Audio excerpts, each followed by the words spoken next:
வணக்கம் நண்பர்களே. ஒரு காலத்தில் ஒரு வீர மன்னன் தன் அன்பு மனைவிக்கு கோஹினூர் வைரத்தை மோதிரமாக அணிவித்தான். அவர்களின் அன்பின் அடையாளமாக அந்த வைரம் என்றென்றும் பிரகாசித்தது. ஒரு காலத்தில் கோஹினூர் வைரம் கடுமையான போர்களுக்கு சாட்சியாக இருந்தது. வெற்றியாளர்கள் அதை தங்கள் ஆட்சியின் சின்னமாக கொண்டாடினார்கள். ஆனால் வீர மரணங்களின் நினைவாக அது கண்ணீரை சொரிந்தது. ஒரு காலத்தில் கோஹினூர் வைரம் ஒரு சாபத்தால் பாதிக்கப்பட்டது என கூறப்பட்டது. அதன் ஒளியில் ஒரு பயங்கரமான இருள் ஒளிந்திருந்தது. அந்த பயம் மக்களின் மனதில் ஆழமாக பதிந்தது.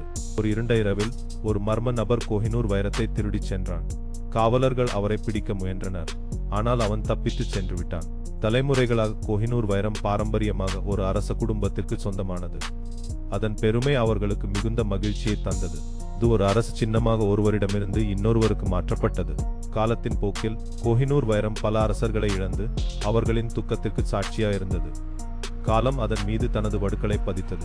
கோஹினூர் வைரத்தின் அழகு அனைவரையும் கவர்ந்தது. அதன் ஆடம்பரம் கண்களை மயக்கியது.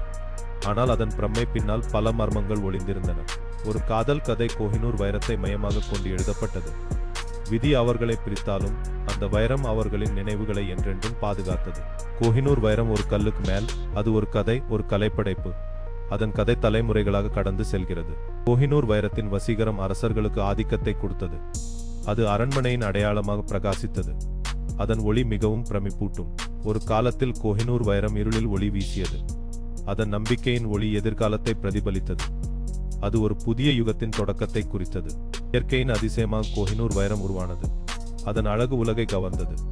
இது இயற்கையின் ஒரு அற்புதமான படைப்பு.